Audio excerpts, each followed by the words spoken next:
বৎসরের প্রথম মাস, নামটা রাখলেন কি? মুহররম।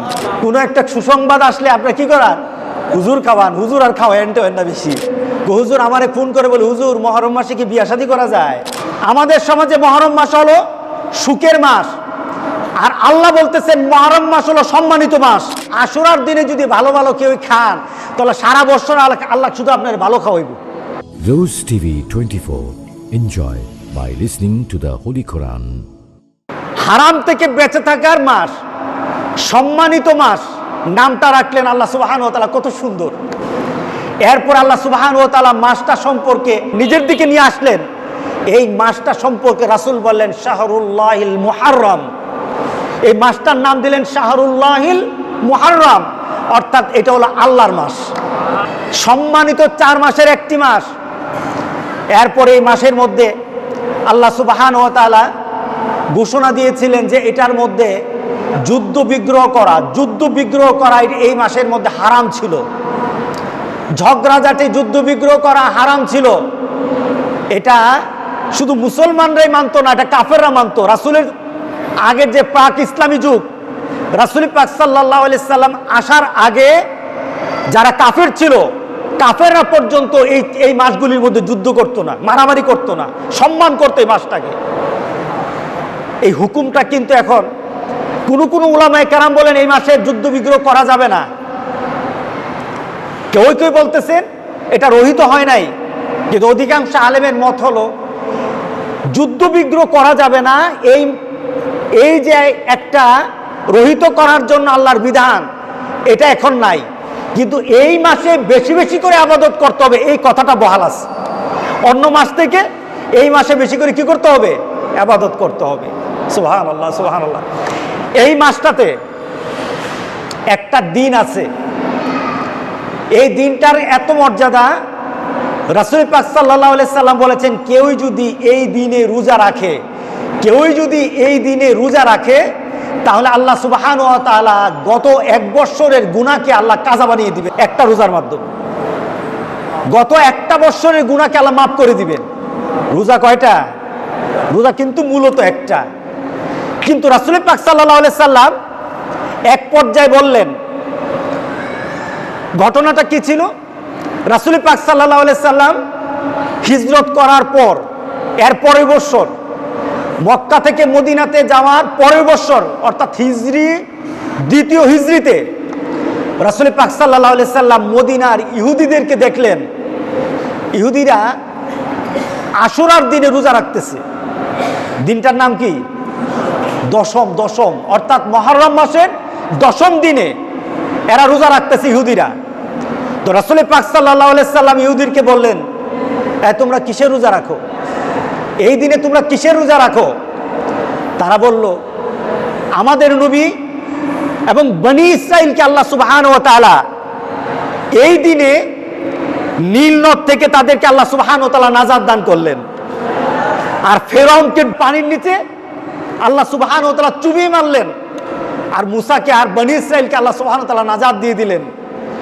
মুসা আলাইহিস সালাম এর জন্য আল্লাহর দরবারে শুকরিয়া করে রোজা রেখেছিল। কারণ মুসলমানরা যখন আল্লাহর দরবারে শুকরিয়া জানায়, সবচাইতে শুকরিয়া জানার উত্তম মাধ্যম হলো রোজা রাখা। এটা নবীদের খাসলত। আপনার নতুন একটা সংবাদ, আপনি খুশি হয়ে গেলেন, আল্লাহর শুকরিয়া করবেন, প্রথম ধাপ হলো আপনার শুকরিয়ার প্রথম শব্দ বের হবে আলহামদুলিল্লাহ। কি হবে বলেন? আলহামদুলিল্লাহ। প্রথম শব্দ দিয়ে আল্লাহ শুকরিয়া করবেন। আর মুমিন যখন চূড়ান্তভাবে আল্লাহর শুকরিয়া করতে চায়, নবীর খাসলতের সাথে নবীর চরিত্রের সাথে নিজের চরিত্রকে মিলাতে চায়, তাহলে নবীওয়ালা হতে হলে তাহলে আপনাকে রোজা রাখতে হবে। আল্লাহ শুকরিয়া করার জন্য কি রাখতে হবে? রাসূল পাক সাল্লাল্লাহু আলাইহি সাল্লাম সোমবার রোজা রাখতেন। রাসূল পাক সাল্লাল্লাহু আলাইহি সাল্লামকে জিজ্ঞাসা করলো, ইয়া রাসূলুল্লাহ, সোমবারের রোজা সম্পর্কে কি ব্যাপার, উদ্দেশ্য কি? রাসূল পাক সাল্লাল্লাহু আলাইহি সাল্লাম বলে, এটা একটা শুকরিয়ার রোজা, এটা শুকরিয়ার জন্য আমি রোজাটা রাখি। কারণটা কি? সোমবার দিন আল্লাহ সুবহানাহু ওয়া তাআলা আমাকে দুনিয়াতে পাঠিয়েছেন, আল্লাহর কাছে শুকরিয়া করে আমি সোমবার দিন রোজা রাখি। সুবহানাল্লাহ। সুতরাং নবীদের খাসলত হলো যে কোনো জিনিসের শুকরিয়া করতে হলে কি করতে হবে? বলেন কি করতে হবে? হুজুর খাওয়াইতে হবে নাকি? হুজুর খাওয়াতে হবে নাকি? আপনারা কি খাওয়ান? বাড়ি করলে কোনো একটা সুসংবাদ আসলে আপনারা কি করান? হুজুর খাওয়ান। হুজুর আর খাওয়ান না বেশি, নিজের কাজ নিজে করেন। নিজে যখন আপনি রোজা রাখবেন, আপনার রোজার কারণে সরাসরি আল্লাহর সাথে আপনার সম্পর্ক হয়ে যায়। আপনি রোজা রাখতে হবে, এটাই ইসলাম, এটাই হলো আপনার আমল, এটাই হলো সহি তরিকা, এটাই হলো আপনার জন্য আল্লাহর দরবারে শুকরিয়া করার শ্রেষ্ঠতম মাধ্যম। আল্লাহ যেন আমাদের সবাইকে করার তৌফিক দান করে দেয়। রাসূল পাক সাল্লাল্লাহু আলাইহি সাল্লাম রোজা রাখলেন, আশুরার দিন রোজা রাখলেন, আর সাহাবায়ে কেরামদেরকে বলতে লাগলেন, ও আমার সাহাবারা, ওরা রোজা রাখে, ফাইন্না আহাক্কু বিমূসা মিনকুম ফাসামাহু ওয়া আমারা বিসিয়ামিহি। রাসূল পাক সাল্লাল্লাহু আলাইহি সাল্লাম বললেন, তোমরা রোজা রাখো, মুসা নাজাত পেয়েছে, বিপদ থেকে বেঁচে গেছে। আচ্ছা বলেন তো, বিপদ থেকে বাঁচাটা এটা আনন্দের না দুঃখের? বলেন না আনন্দের না? এটা হলো আনন্দের।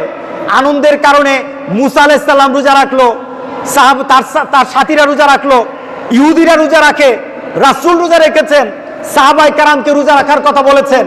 সুতরাং আশুরার দিন হলো আনন্দের দিন, আশুরার দিন কোনো দুঃখের কষ্টের দিন না। এটা হলো মুসলমানের কথা। কথা ঠিক আছে কিনা বলেন? বর্তমানে শুধু না, রাসূল পাক সাল্লাল্লাহু আলাইহি সাল্লাম এই কথাও বললেন, এক পর্যায়ে বললেন, আমি যদি বেঁচে থাকি আগামী বছর আমি একটা রোজা রাখবো না, ইহুদিরা একটা রাখে, আমি রাখবো দুইটা, কারণ ইহুদিরা যেটা করবে তার বিপরীত আমরা করব।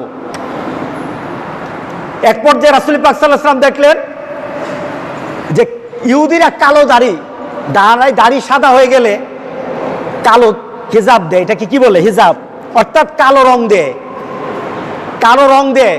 রাসূল পাক সাল্লাল্লাহু আলাইহি সাল্লাম দেখলেন ইহুদিরা সাদা দাড়িতে কালো রং দেওয়াটাকে পছন্দ করে। সাহাবায়ে কেরামকে বললেন, সব রং দাও কিন্তু কালো রং দিও না, কারণ ইহুদিরা যেটা দেয় তার উল্টাটা করবা। সব রং দাও কিন্তু কালো রং দিবা না, কারণ ইহুদিরা কালো রং দেয়, এটা ইহুদিদের চিহ্ন, ইহুদিদের চিহ্ন। রাসূল পাক সাল্লাল্লাহু আলাইহি সাল্লাম তাদের বিপরীত করতে গিয়ে বললেন কি, তোমাদের জন্য আমি যদি আগামী বছর বেঁচে থাকি তাহলে আমি দুইটা দিনের রোজার কথা তোমাদেরকে বলবো এবং আমিও রাখবো। সেটা হলো আশুরা হলো 10 তারিখে, 9 তারিখ 10 তারিখ, অথবা 10 তারিখ 11 তারিখ, যে কোনো দিনের দুটো দিন। 9 তারিখ রাখলে 10 তারিখ রাখবেন, যদি 10 তারিখ রাখেন তাহলে কোন দিন রাখবেন? 11 তারিখ রাখবেন। রাসূল পাক সাল্লাল্লাহু আলাইহি সাল্লাম বললেন যে কোনো আমার উম্মত যদি এই দুইটা রোজা রাখে তার জন্য আল্লাহ সুবহানাহু ওয়া তাআলা গত 1 বছরের গুনাহকে আল্লাহ মাফ করে দিবেন। রাখা দরকার আছে কিনা বলেন? হ্যাঁ, রাখা দরকার আছে। আমরা রোজাতে বিশ্বাসী না, আমরা বর্তমানে বিশ্বাস কি? সুখের দিবস। মুসলমানের কোনো সুখ নাই, মুসলমানের মৃত্যুতে কোনো সুখ হয় না, মুসলমান সুখ পালন করতে জানে না, কারণ মুসলমান জানে মৃত্যুর পর সে আর ওই মরার কারণে তার কোনো ক্ষতি হবে না, কারণ মরার পর তো সেটা আল্লাহ রাসূলের সাথে মিশে যাবে। মুসলমানের কিসের মৃত্যুতে কষ্ট? মুসলমান কিসের সুখ করবে? বলেন তো দেখি, গোটা পৃথিবীর সব মানুষ যদি সুখ করে মৃত্যু কারো ঠেকাতে পারবে? বরঞ্চ আমরা মৃত্যুকে আল্লাহ এবং রাসূলের সাথে মিলিত হওয়ার জন্য আমরা একটা সঠিক পন্থায় আল্লাহর দরবারে কামনা করি, যেই মৃত্যুতে আমি আমার একটা সুন্দর আখিরাত আমরা কামনা করতে পারি, ওই মৃত্যু আমরা কামনা করি। হুসাইন রাদিয়াল্লাহু তাআলা উনি শহীদ হয়েছেন, ঠিক না? উনি কি হয়েছেন? কার জন্য শহীদ হয়েছেন? নানার জন্য? নিজের পরিবারের জন্য? কেউই আপনারা বিয়ে শাদী ছেড়ে দিবেন? হুজুর আমারে ফোন করে বলে, হুজুর মুহররম মাসে কি বিয়ে শাদী করা যায়? আমি কই আটকে রাখবেন কিভাবে? আপনার যদি বিয়ে শাদীর ব্যাপারে এত ভয় হয় তাহলে খাওয়া দাওয়া ছাড়েন আগে, এরপরে বিয়ের কথা বললেন। আমাদের সমাজে মুহররম মাস হলো সুখের মাস, আর আল্লাহ বলতেছেন মুহররম মাস হলো সম্মানিত মাস, রাসূল বলতেছেন মুহররম মাস হলো তোমার শুকরিয়ার মাস। আচ্ছা, মুহররম মাসের হযরত হুসাইন রাদিয়াল্লাহু তাআলা উনি আগে মারা গেলেন নাকি রাসূল আগে মারা গেছে? কে আগে মারা গেছে? রাসূল পাক সাল্লাল্লাহু আলাইহি সাল্লাম উনি হযরত হুসাইন রাদিয়াল্লাহু তাআলা আনহুর মৃত্যুর 58 বছর আগে মারা গেছে। মুহররম মাসের মর্যাদার যত কথা রাসূল পাক সাল্লাল্লাহু আলাইহি সাল্লাম হুসাইন রাদিয়াল্লাহু তাআলা আনহু যখন শহীদ হয়েছেন তার 58 বছর আগে বলে গেছেন, রোজা রাখো, শুকরিয়া করো, আল্লাহর কাছে বেশি বেশি করে ইবাদত করো। 58 বছর আগে রাসূল বলে গেলেন এটা হলো শুকরিয়ার মাস, এটা হলো আনন্দের মাস। কারণ আল্লাহ নাজাত দিয়েছেন, আল্লাহ নাজাত দিয়েছেন, আল্লাহ সুবহানাহু ওয়া তাআলা এই একটা সম্মানিত মাস আমাদেরকে দান করেছেন। সুতরাং রাসূল 58 বছর আগে বলে গেল, পৃথিবীর অনেক মুসলমান বলে না। 58 বছর পরে হুসাইন রাদিয়াল্লাহু তাআলা আনহু শহীদ হলেন। ওনারা আনন্দটাকে, শুকরিয়াকে দুঃখের কারণ বানিয়ে নিয়েছে। বলেন তো দেখি, দুঃখের কারণ যদি বানাতে হয় রাসূলের দলিল লাগবে কিনা? যদি দুঃখের বানাতে হয় রাসূলের দলিল লাগবে। রাসূল তো বলে যায় নাই যে আমার এই হবে সেই হবে তার জন্য তোমরা দুঃখ করবো, এই আশুরার দিনে দুঃখ করবে, এই কথা তো বলে যায় নাই। বরঞ্চ আমরা বানিয়ে নিয়েছি, কিছু মিথ্যার আশ্রয় নিয়েছি।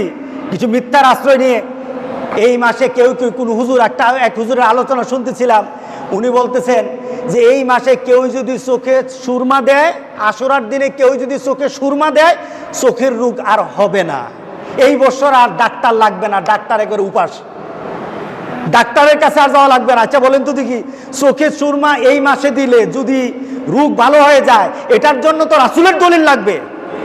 কার দলিল লাগবে? রাসূলের দলিল লাগবে। আবার কোন হুজুর বলে যে এই মাসে যদি আশুরার দিনে যদি ভালো ভালো কেউ খান, তাহলে সারা বছর আল্লাহ শুধু আপনার ভালো খাওয়াইব। উল্টা পাল্টা কথা আছে কিনা? আবার আপনাদের মধ্যে কথা কি, এই সাথে বিয়ে শাদী হয় না, এই মাসে ঘর বাড়ি উঠানো ঠিক না, এই মাসের মধ্যে কোনো ভালো কাজ করা ঠিক না। আপনারা এই মাসটাকে এমন কষ্টের মাস বানিয়ে নিয়েছেন যে নিজের জীবনের প্রয়োজনীয় কাজগুলি আপনি উধাও করে দিলেন। আর আল্লাহ বলতেছেন এই মাসের মধ্যে বেশি বেশি করে ইবাদত করো। জোরে বলেন আলহামদুলিল্লাহ। কার কথা মানবেন? জোরে বলেন কার কথা মানবেন? আল্লাহ সুবহানাহু ওয়া তাআলা শুধু একটাই কথা বলেছেন, এই মাসে একটা কাজ করা যাবে না, সেটা হলো ফালা তাজলিমু ফীহিন্না আনফুসাকুম। গুনার কাজ করা যাবে না, গুনার কাজ করা যাবে না। এই মাসে গুনার কাজ থেকে দূরে থাকতে হবে। যে যে গুনার কাজ মত্ত আছেন, যে যে গুনার কাজ করেন, আপনি জানেন কি গুনার কাজ করেন, আজকে এখান থেকে বের হয়ে এখানে বসে এক্ষণ নিয়ত করেন, আমার জীবনের এই গুনাহটা আজকে আমি ছেড়ে দেব, আমার জীবনের এই গুনাহটা আমি আস্তে আস্তে ছেড়ে দেব, আমার জীবনের এই গুনাহটা আমি এই বছরের মধ্যে ছেড়ে দেব। আপনি এখান থেকে তওবার নিয়তে আপনি মনে মনে দৃঢ়তা আনেন, আল্লাহর কসম আপনি বলতে দেরি হবে, আপনার গুনাহ মাফ করতে আল্লাহ দেরি করবে না। আপনি করে দেখেন না, প্রচেষ্টা করে দেখেন। ক্ষমার মালিককে ক্ষমতা দিবে কে? আল্লাহ সুবহানাহু ওয়া তাআলা দিবেন। সুতরাং এই মুহররম মাস, এই মুহররম মাসকে আমরা এইভাবে পালন করতে চাই যেভাবে মুহাম্মদ রাসূলুল্লাহ সাল্লাল্লাহু আলাইহি সাল্লাম পালন করেছেন। রাজি আছেন তো সবাই? কি করব বলেন, বলেন কি করবেন? হ্যাঁ কি করবেন বলেন? প্রথম কথা হলো এই মাসে দুটো রোজা রাখবো। কয়টা রোজা রাখবো বলেন? কয়টা রোজা রাখবো? হুজুর রমজান মাসে রোজা রাখি না, আর আপনি এসেছেন এটা রোজা রাখতে? হ্যাঁ, রমজান মাসের রোজাই ভালো করে রাখি না। আমার কাছে একটা ডাটা আছে, আমার কাছে একজন এসে বলতেছে, হুজুর আমরা বাজারে থাকি, আপনি তো টের পান না, আপনি তো মসজিদের মাদ্রাসায় থাকেন, টের পান না হুজুর। বর্তমানে হুজুর শতকরা 70 থেকে 75 জন মানুষ রোজা রাখে না, বিভিন্ন কারণে রোজা ছেড়ে দেয়। কেউ কাজের কারণে ছেড়ে, কেউ কর্মের কারণে ছাড়ে, কেউ রৌদ্রের কারণে ছাড়ে, কেউ বা পড়াশোনার কারণে ছাড়ে, কেউ বা বাড়ির ঘরের মধ্যে কাজ করতে হয় কাজের কারণে ছেড়ে দেয়। আবার কেউ মনে করে রোজা রাখার এত কষ্ট দরকার নাই, রোজা রাখার ব্যাপারে উদাসীন। আর রাসূল পাক সাল্লাল্লাহু আলাইহি সাল্লাম প্রত্যেকটি সপ্তাহে রোজা রাখতেন, যেন আল্লাহর কাছে রাসূল পাক সাল্লাল্লাহু আলাইহি সাল্লাম এভাবে উঠেন। রাসূলের নামাজ দেখে সাহাবায়ে কেরাম জিজ্ঞাসা করলেন, মা আয়েশা বললেন, আপনি কেন এত ইবাদত করেন? আফালা আকুনা আবদান শাকুরা। ও আয়েশা, আমি আল্লাহর দরবারে যখন উঠবো, আমি একজন শুকরিয়া গুজার বান্দা হয়ে আল্লাহর দরবারে উঠতে চাই। রাতের বেলা দাঁড়িয়ে দাঁড়িয়ে রাসূল নামাজ পড়তেন, পা গুলি ফুলে যেত। রাসূল পাক সাল্লাল্লাহু আলাইহি সাল্লাম যখন রোজা আরম্ভ করতেন, রাসূল পাক সাল্লাল্লাহু আলাইহি সাল্লাম একদিন নয়, 2 দিন নয়, এমন সময় লম্বা সময় না খেয়ে থাকতেন। সুবহানাল্লাহ। আল্লাহর কাছে এমন ভাবে নিজেকে উপস্থাপন করে আমরা কি এই 2টা দিন রোজা রাখতে পারবো না? রাসূল পাক সাল্লাল্লাহু আলাইহি সাল্লাম আফজালুস সিয়ামে বাদা রমাদান শাহরুল্লাহিল মুহাররম। আল্লাহর কাছে রাসূল পাক সাল্লাল্লাহু আলাইহি সাল্লাম বলেন আল্লাহর কাছে সবচেয়ে প্রিয় রমজান মাসের রোজার পরে সবচেয়ে প্রিয় হলো রমজান মাসের রোজার পরে সবচেয়ে প্রিয় হলো আশুরার এই 2টা রোজা। শুধু তাই নয়, আফজালুস সালাতে বাদাল ফরিদা, 5 ওয়াক্ত নামাজের ফরজ নামাজের পরে আল্লাহর কাছে প্রিয় নামাজ হলো তাহাজ্জুদের নামাজ, সালাতুল লাইল, রাতের নামাজ। আজকে কি আমরা আপনি যখন আপনার সন্তানকে কোনো স্কুলে কোনো মাদ্রাসায় ভর্তি করেন, একটা বছর চলে যায়, সেশন চলে যায়, নতুন একটা বছর আসে। মাদ্রাসা, স্কুল, কলেজের যারা প্রধান থাকে তারা কি গত বছরের সিলেবাস পড়ায় নাকি নতুন সিলেবাস দেয়, নতুন রুটিন দেয়, নতুন টিচার দেয়, নতুন পরিবেশ দেয়, নতুন উদ্দীপনা দেয়, দেশের আবার বলে গত বছর তোমরা যারা খারাপ করেছো এই বছর আবার নতুন উদ্যমে আগাও, আর হারা চলবে না, আর ফেল করা চলবে না, আর যারা ভালো করেছো তোমাদের এই গতিটা ঠিক রাখো, তোমরা আরো ভালো করো। এই গতি দেয় কিনা বলেন? আচ্ছা বলেন তো, গত বছর যারা ইবাদতের কমতি ছিল, এই কাউন্টটা করার জন্য, এই গণনা করার জন্য আপনি কি কোনো হুজুর লাগবে? আপনাকে কোনো ব্যক্তি লাগবে? আপনি কি কারো কাছে বলা লাগবে? নাকি আপনি নিজেকে প্রশ্ন করলেই বলবেন যে আজকে ফজর নামাজ তো আমি পড়ি নাই, গত রাত্রের এশার নামাজ তো আমি পড়ি নাই, গতকালের মাগরিবের নামাজ আমি পড়ি নাই, গতকালের আসর নামাজ তো আমি পড়ি নাই, গতকালের আমি জুহরের নামাজ তো আমি পড়ি নাই। এই গণনার জন্য অন্য কেউই লাগবে না। এর জন্য আল্লাহ সুবহানাহু ওয়া তাআলা বলেন, বান্দা হাসরের দিন কিন্তু আমি গণনার আগে তোকে আমি গণনার সুযোগ করে দেব। আমি তখন আল্লাহ বলবেন, ইকরা কিতাবাক ওয়া কাফা বিনাফসিকা আলাইকা ইয়াউমা হাসিবা। আজকে তুই তোর আমলনামাটা পড়া, নিজেরটা নিজে গণনা কর, তোর অবস্থাটা কি হয়ে গেছে। কাল হাসরের দিন নিজেরটা নিজে গণনা করবেন। আমরা কি সবাই তওবা করতে পারবো? আমাদের গত বছরের হারিয়ে যাওয়া, ফেলে দেওয়া, ভুলে যাওয়া আল্লাহর যত বিধান আছে, আল্লাহর যত অর্ডার আছে, আর মুহাম্মদ রাসূলুল্লাহ সাল্লাল্লাহু আলাইহি সাল্লামের যত নীতি আছে, মাবুদ আমি যেন আগামী একটা বছর ভুলে না যাই, নতুন ভাবে যেন আমি আবার নিজেকে প্রস্তুত করতে পারি। নতুন একটা ক্যালেন্ডার বানাবো, এই ক্যালেন্ডার হবে আল্লাহর ক্যালেন্ডার, এই ক্যালেন্ডার হবে মুহাম্মদ রাসূলুল্লাহ সাল্লাল্লাহু আলাইহি সাল্লামের ক্যালেন্ডার হবে। এই চিন্তা নিয়ে নতুন করে একটা ক্যালেন্ডার সাজাবো। রাজি আছি কিনা বলেন? ইনশাআল্লাহ বলি। আল্লাহ যেন আমাদের সবাইকে তৌফিক দান করে। জোরে বলেন আল্লাহুম্মা আমিন, জোরে বলে আল্লাহুম্মা আমিন। যে আল্লাহ বলেছেন ওয়ালাস ইন্নাল ইনসানা লাফি খুস, মানুষ ক্ষতিগ্রস্তর মধ্যে আছে। গত একটা বছর যার চলে গেছে, যে আল্লাহর ইবাদত করতে পারে নাই, ইল্লাল্লাযীনা আমানু ওয়া আমিলুস সালিহাত ওয়া তাওয়াসাউ বিল হক ওয়া তাওয়াসাউ বিস সবর, এই 4টা নীতি যার মধ্যে নাই, আল্লাহ বলছেন দুনিয়া তো তোমার লস, আখিরাত তো লস। আল্লাহ যেন আমাদেরকে এই লসের মধ্যে না ফেলে দেন। আমিন আমিন। ওয়া আখির দাওয়ানা আনিল হামদুলিল্লাহি রাব্বিল আলামিন। ওয়াসসালামু আলাইকুম ওয়া রাহমাতুল্লাহি ওয়া বারাকাতুহু।